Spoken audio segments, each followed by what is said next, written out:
Alors, Molly, ça vous dérange si je vous appelle Molly? Le docteur Victoria demande, et sans attendre la réponse, poursuit sa question. Alors, Molly, qu'espérez-vous retirer de ces séances? Sur la base de sa première consultation vidéo, elle savait en général quels étaient les problèmes dans le mariage des Powell, mais elle voulait que Molly exprime clairement ses buts et ses objectifs. S'assurer que toutes les parties sont sur la même longueur d'onde est une première étape nécessaire dans la consultation matrimoniale. C'était sa première séance avec les Powell, Molly et Michael. Bien qu'elle ait parlé avec Molly lors d'un appel Zoom, c'est la première fois qu'elle voit le mari de Molly. Michael Powell est de taille moyenne, caractérisé par une corpulence maigre, plus proche de celle d'un coureur que de quelqu'un qui passe des heures à la salle de sport pour prendre de la masse. Il était rasé de près et portait d'épais cheveux blonds un peu longs sur le col. Molly Powell est un peu plus petite. Elle aussi avait des cheveux blonds, aujourd'hui ramenés en queue de cheval qui se terminaient entre ses omoplates. Elle avait des seins de taille moyenne et de superbes jambes, mises en valeur par une jupe crayon noire et des chaussures à talons.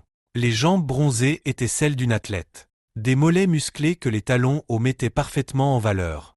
Depuis que j'ai repris le travail il y a 6 mois, mon mari est devenu autoritaire et violent sur le plan émotionnel. Il essaie constamment de violer mon droit à la vie privée. J'ai arrêté de travailler pendant quelques années pour rester à la maison, et maintenant que nos filles sont à l'école, j'ai recommencé à travailler. Michael est devenu follement jaloux et son comportement contrôlant et manipulateur est devenu incontrôlable. Mon objectif dans la consultation conjugale est d'assurer à Michael qu'il n'a pas à s'inquiéter et que son comportement contrôlant doit cesser. Victoria observe le visage de Michael pendant que sa femme décrit le problème de son point de vue. Son visage était inexpressif et presque détaché pendant que sa femme parlait. Victoria pouvait très bien le voir comme un connard contrôlant. Merci, Molly. Michael, reprenons ce que Molly a dit. Dites-moi, quel est, selon vous, le problème dans votre mariage? Michael Powell a regardé Victoria dans les yeux, puis a tourné son regard vers sa femme. Il parle alors d'un ton plat et sans émotion. Ma femme a une liaison sentimentale avec son supérieur. Je veux qu'elle quitte son travail et qu'elle n'ait plus jamais de contact avec lui. Molly roule des yeux de dégoût. Vous voyez de quoi je parle? On me raconte les mêmes bêtises jour après jour et je suis malade. Malade. Je suis malade. Molly a craché la dernière partie avec un mélange de colère et de frustration. Victoria pivote vers Michael, c'est une accusation très incendiaire. Michael, j'ai quelques questions à vous poser. Pourquoi considérez-vous que sa relation avec son supérieur est une liaison et quelles sont les preuves que vous avez? Michael se rassit sur sa chaise et regarda d'abord Molly, puis la conseillère conjugale. Je vais répondre, mais j'ai d'abord quelques questions à vous poser, si vous le voulez bien. Molly vous a choisi et vous a rencontré, mais je n'ai jamais eu l'occasion de vous parler. Victoria lui lance un regard interrogateur. Vous pouvez me poser quelques questions. Si je pense qu'elles sont inappropriées, je refuserai tout simplement d'y répondre. C'est très bien. Michael croise à nouveau le regard de Victoria. Êtes-vous marié? Non, je ne suis pas marié, répond Victoria. Avez-vous déjà été marié? Victoria n'était généralement pas à l'aise pour parler de sa vie privée, mais elle savait aussi que la marque d'un bon conseiller était la capacité d'être ouvert et vulnérable avec ses clients. Dans une certaine mesure. Oui, j'ai été marié, mais je suis divorcé depuis plusieurs années. Victoria se sentait de plus en plus mal à l'aise avec ce genre de questions. Pourquoi avez-vous divorcé? Ok, maintenant les questions sont complètement inappropriées, se dit Victoria. Avant que Victoria ne puisse répondre, Michael posa une question complémentaire. Y avait-il de l'infidélité? Mon mariage n'a rien à voir avec le vôtre. Votre mariage et le mien n'ont rien à voir et l'échec de mon mariage n'est pas quelque chose dont nous allons discuter plus avant. Victoria se rend compte qu'elle est en colère et qu'elle n'est pas compatissante. Il faut qu'elle maîtrise ses émotions. Pourquoi Michael Powell devait-il s'attaquer à ce point sensible? Je vais considérer que c'est oui, répondit Michael. Oui, il y a eu infidélité, dit Victoria, les lèvres comprimées en une ligne pâle, fine et dure. Merci pour votre honnêteté, répondit Michael. La raison pour laquelle je dis qu'il s'agit d'une liaison émotionnelle est que non seulement il se voit toute la journée au travail, mais il s'envoie constamment des textos le soir et le week-end. Chaque fois que nous sortons, elle passe le plus clair de son temps sur son téléphone avec son patron. Elle refuse de me montrer ses textos et détourne son téléphone de moi pour que je ne puisse pas voir ce qu'elle fait. Elle dort avec son téléphone sous son oreiller et l'emporte dans la salle de bain. Nous n'avons pas fait l'amour depuis 3 mois et si elle ne couche pas avec son patron maintenant, je sais qu'elle sera bientôt au lit avec lui. Victoria regarde Molly d'un œil évaluateur. C'était une version bien différente de ce que Molly lui avait raconté dans Zoom. Molly, Michael est-il sincère dans ce qu'il dit? Molly a de nouveau un air furieux et dégoûté sur le visage. Non, j'envoie des textos à beaucoup de gens. J'ai de la famille et des amis avec qui j'échange des messages. Il est juste triste et pathétique. Il veut me contrôler et ne pas me laisser avoir d'amis. Michael, as-tu des preuves de ce que tu reproches à Molly? Michael fouille dans le sac à dos qu'il avait posé par terre en s'asseyant au début de la séance. Il en extrait plusieurs pages qu'il tend à Victoria. Qu'est-ce que je regarde? Demande Victoria. C'est notre facture de téléphone d'il y a 4 mois. Si vous regardez la page 4, c'est là que commencent les détails du téléphone portable de Molly. Cela se termine à la page 5. Tu peux les compter si tu veux, mais elle a envoyé un peu plus de 300 textos au total ce mois-là. Principalement à moi, à ses sœurs et à sa mère. Qu'est-ce que tu fais, Michael? Tu me donnes raison, dit Molly. Elle était restée silencieuse jusqu'à présent, mais Michael commençait vraiment à l'énerver avec ses conneries. Michael fouilla dans son sac à dos et en sortit un autre document, nettement plus épais. C'est notre facture de téléphone du dernier mois. Michael tendit les pages à Victoria. Le détail du téléphone portable de Molly commence à la page 4, comme l'autre. Dis-moi à quelle page il se termine?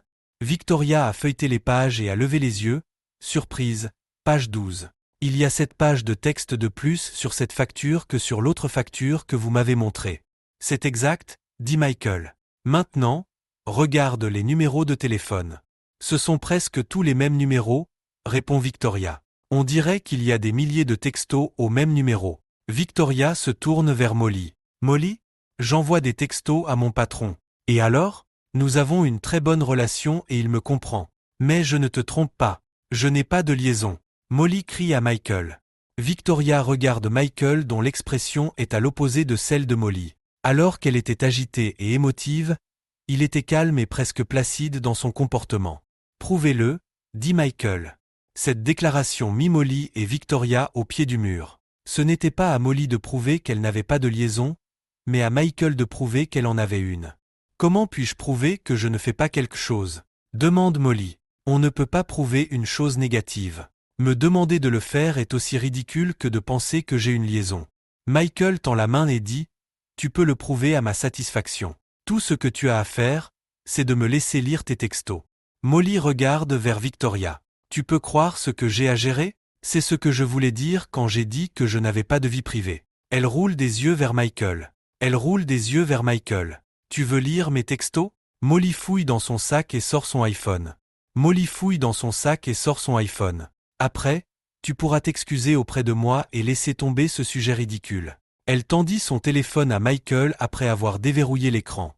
Michael fouilla dans son sac à dos et en sortit un ordinateur portable et un câble. Il brancha une extrémité du câble dans l'iPhone de Molly et l'autre dans l'ordinateur portable. Il a ensuite ouvert l'ordinateur portable. « Qu'est-ce que tu fais ?» demande Molly. Elle avait l'air paniquée. « J'ai acheté un logiciel de récupération pour les iPhones. Il permet de restaurer tous les textes, photos et vidéos effacées. » Michael a appuyé sur quelques boutons de son ordinateur portable et a regardé l'écran. « Non !» Molly a crié et s'est jetée sur son téléphone, l'arrachant à Michael. Elle lui a arraché son téléphone des mains et le câble de synchronisation avec. Victoria fut surprise par la réaction soudaine de Molly. Michael semblait s'y attendre. « Je ne vais pas te laisser violer ma vie privée !» hurle Molly. « Molly, dit doucement Victoria, ce n'est pas bon pour toi. Cela donne l'impression que vous cachez des choses. J'ai le droit d'avoir une vie privée. » Elle regarde Michael. « Je suis ta femme. Tu dois me faire confiance. » Victoria regarde Michael. Elle a raison sur ce point. Si tu ne lui fais pas confiance, tu n'as pas de mariage. Tout le monde a droit à son intimité. Michael regarde de Victoria à Molly, puis revient vers Victoria. Connais-tu la différence entre l'intimité et le secret? Je ne sais pas Michael, pourquoi ne pas nous l'expliquer? Dit Molly d'un ton vaguement agressif. Tout le monde a droit à l'intimité dans un mariage. Tu veux aller aux toilettes derrière une porte fermée? C'est de l'intimité. Tu veux tenir un journal intime? C'est de l'intimité. Vous voyez, la vie privée n'affecte pas le mariage. Elle n'aide pas le mariage et ne lui nuit pas non plus. La vie privée a un effet totalement neutre sur le mariage. On ne peut pas en dire autant du secret. Lorsque vous avez des relations et des conversations avec des personnes du sexe opposé et que vous excluez votre conjoint, vous avez dépassé le stade de la vie privée et vous menez une vie secrète. Le secret est nuisible au mariage. Tu sais aussi bien que moi que les textes que tu as échangés avec ton patron me feront du mal et feront du mal à notre mariage. C'est pourquoi tu ne me laisses pas les voir. Tu sais que si je vois ce que vous dites et faites tous les deux, je demanderai le divorce. Molly avait des larmes qui coulaient sur son visage. Ce n'est pas vrai. Certains de nos textos ont peut-être dépassé les bornes, mais je ne t'ai pas trompé. Je ne vais pas te tromper. Molly sanglote doucement. Où cela nous mène-t-il, Michael ? Demanda Victoria. Les objectifs de conseil que vous avez énoncés au début de notre séance laissaient peu de place au compromis. Allez-vous interdire à Molly de travailler ? Vous voulez dire établir des règles ? Michael secoue la tête. C'est une adulte.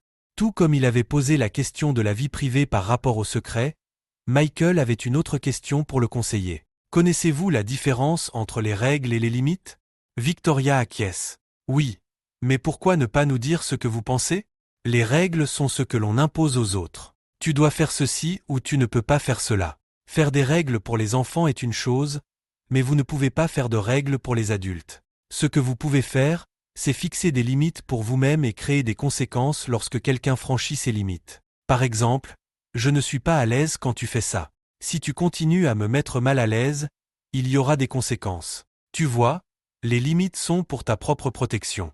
Qu'est-ce que tu dis, Michael ? Molly avait cessé de pleurer, mais son visage était encore mouillé par ses larmes. La même chose que ce que j'ai dit au début. Ton maintien à ce poste et ta relation avec ton supérieur font que je ne me sens pas en sécurité dans notre mariage et que je ne suis pas à l'aise dans notre relation. Si vous continuez à me faire sentir en danger et mal à l'aise, il y aura des conséquences. Molly et Victoria se sont regardées, puis ont regardé Michael. Tu ne peux pas me faire quitter mon travail, dit Molly. Je n'essaierai même pas, a dit Michael. Ce serait établir une règle. Je ne fais aucune règle pour toi. Mais si je ne démissionne pas, il y aura des conséquences. C'est exact, a répondu Michael. En quoi cela ne constitue-t-il pas une règle ? Tu m'imposes une décision que tu as prise. Molly a crié sa frustration. Je ne vois pas les choses de cette façon. Vous avez le choix. Continuez à agir de manière à ce que je me sente en danger et mal à l'aise ou mettre fin à ces actions pour que je me sente en sécurité et bien à l'aise. Le choix t'appartient entièrement. Quelles sont les conséquences ? Demande Victoria. Excusez-moi ? Michael répond. Tu as défini tes limites et tu as dit qu'il y aurait des conséquences si tu les franchissais. Je pense qu'il est raisonnable que Molly connaisse les conséquences de son franchissement. Pourquoi ? Pour qu'elle puisse faire une analyse coût-bénéfice du franchissement de mes limites. Pour qu'elle puisse décider si le jus vaut la peine d'être pressé ? Michael secoue la tête. Michael secoua la tête. Ce n'est pas comme ça que ça marche. Elle a juste besoin de savoir qu'il y aura des conséquences. D'ailleurs, même si elle savait à l'avance quelles sont les conséquences, tu crois que ça l'arrêterait ? Oui, c'est vrai, dit Molly. Elle avait cessé de pleurer et s'était essuyé le visage. Quelle est la peine légale la plus sévère que l'on puisse infliger pour un crime ? Demande Michael. La peine de mort ? Je ne pense pas que vous puissiez me tuer pour avoir franchi une soi-disant frontière, dit Molly en riant. Michael esquissa un sourire dépourvu d'humour. Je ne le ferais pas même si tu le méritais. Mais tu as raison en ce qui concerne la peine de mort. Pour plusieurs crimes, la peine de mort est sur la table. Et pourtant, les gens continuent à commettre ces crimes. Le fait de connaître à l'avance les conséquences de ces crimes ne semble pas empêcher les criminels de les commettre. Ils essaient simplement de mieux dissimuler leurs crimes. Alors non, je ne vous dirai pas quelles sont les conséquences du franchissement de mes limites. C'est tout le temps dont nous disposons pour aujourd'hui, alors sur cette note agréable, nous allons arrêter la session d'aujourd'hui. Une autre séance est prévue dans 2 semaines.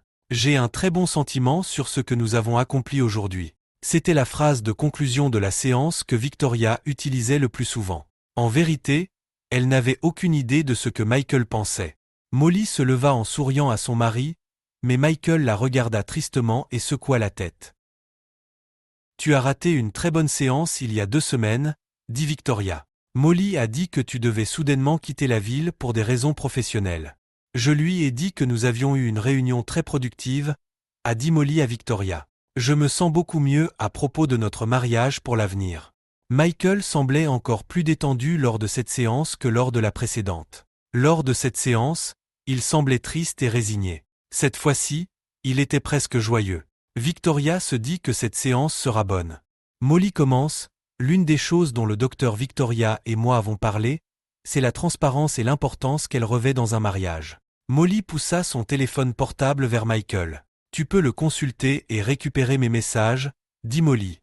Merci, Molly, dit Michael avec un sourire. Ce n'est pas nécessaire. Je suis presque sûr que tu as déjà réinitialisé ton téléphone. Vous semblez certainement beaucoup plus heureux que lors de notre dernière séance, a déclaré Victoria. La façon dont la séance s'est terminée m'a beaucoup inquiété pour toi. Michael a balayé ses inquiétudes du revers de la main. Je suis dans un bien meilleur état d'esprit qu'à l'époque. Depuis qu'il est rentré de son voyage d'affaires, il est beaucoup plus détendu. Molly. Je pense que ce voyage lui a fait du bien. Et moi aussi, dit Molly d'un ton enjoué. Vous avez tous les deux l'air beaucoup plus heureux aujourd'hui. Je ne crois pas que l'une d'entre vous ait souri lors de notre dernière séance commune, a déclaré Victoria. Elle a un beau sourire, n'est-ce pas? Demande Michael. Son sourire illumine la pièce. Victoria hocha la tête en voyant le visage de Molly qui souriait joyeusement. Son sourire aveuglant confirmait le compliment de Michael. J'ai toujours aimé la faire sourire. Je dois avoir 1 millier de photos de Molly souriante sur mon téléphone. Laissez-moi vous montrer ma photo préférée d'elle. C'est le sourire de Molly quand elle est la plus heureuse. Michael sortit son téléphone portable et le brandit pour qu'il puisse voir la photo. C'était une photo de Molly souriante. Elle était radieuse. Ses yeux brillants exprimaient la joie qu'elle ressentait dans la vie et ses yeux rieurs laissaient deviner qu'il s'agissait d'une personne complètement et totalement heureuse de sa vie. Michael a levé les yeux vers Molly. Tu te souviens de celle-ci, chérie? Tu as l'air si heureuse sur cette photo. Je ne me souviens pas exactement de l'endroit où elle a été prise, répondit Molly en faisant un geste de pincement avec son pouce et son index. Peux-tu la réduire? Bien sûr, répond Michael. Tenant toujours son téléphone portable face à Molly et Victoria, Michael fit lentement le geste de pincement sur l'écran.